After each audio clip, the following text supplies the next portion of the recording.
राजस्थान में अगले साल यानी 2026 में होने वाले पंचायती राज और शहरी निकाय चुनावों के लिए सरकार ने एक महत्वपूर्ण कदम उठाते हुए शैक्षणिक योग्यता लागू करने की तैयारी शुरू कर दी है।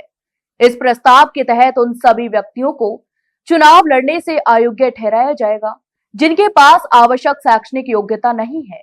इसका मतलब है कि अनपढ़ या न्यूनतम शिक्षा स्तर पूरा न करने वाले व्यक्ति पार्षद, सरपंच, मेयर, सभापति, नगर पालिका अध्यक्ष, प्रमुख प्रधान, जिला परिषद सदस्य और पंचायत समिति सदस्य जैसे पदों के लिए चुनाव नहीं लड़ सकेंगे। सूत्रों के अनुसार यूडीएच मंत्री झावर सिंह खर्रा ने शहरी निकाय चुनाव और पंचायती राज मंत्री ने ग्रामीण क्षेत्र के चुनावों के लिए यह प्रस्ताव मुख्यमंत्री के पास मंजूरी के लिए भेजा है। प्रस्तावों में सरपंच पद के लिए कम से कम 10वीं पास होना अनिवार्य करने का प्रावधान है।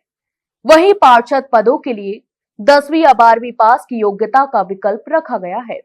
प्रस्ताव लागू करने के लिए पंचायती राज एक्ट और नगर पालिका कानून में आवश्यक संशोधन करना होगा। मुख्यमंत्री स्तर से मंजूरी मिलने के बाद 2 अलग-अलग बिल विधानसभा में पेश किए जाएंगे और बजट सत्र में पारित कर कानून में संशोधन भी किया जा सकेगा।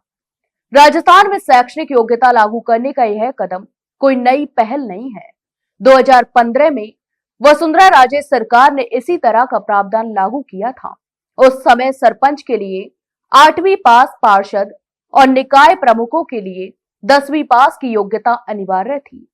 आदिवासी क्षेत्रों यानी टीएसपी एरिया में सरपंच पद के लिए केवल 5वीं पास की योग्यता तय की गई थी।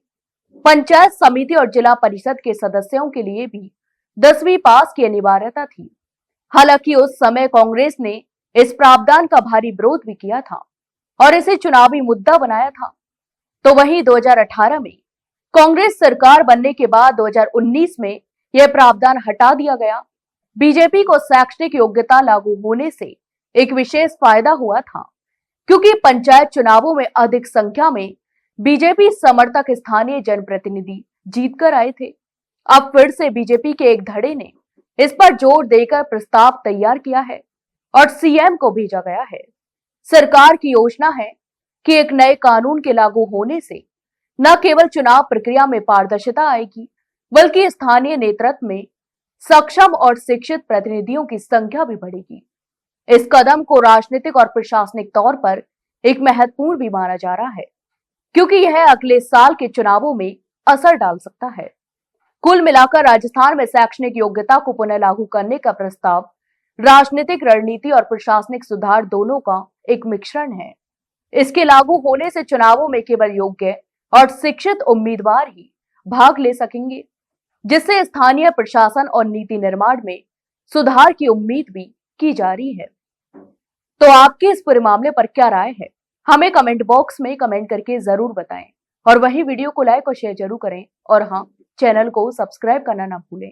फिलहाल के लिए इतना ही, जल्द मिलते हैं एक नई जानकारी के साथ। तब तक के लिए नमस्कार।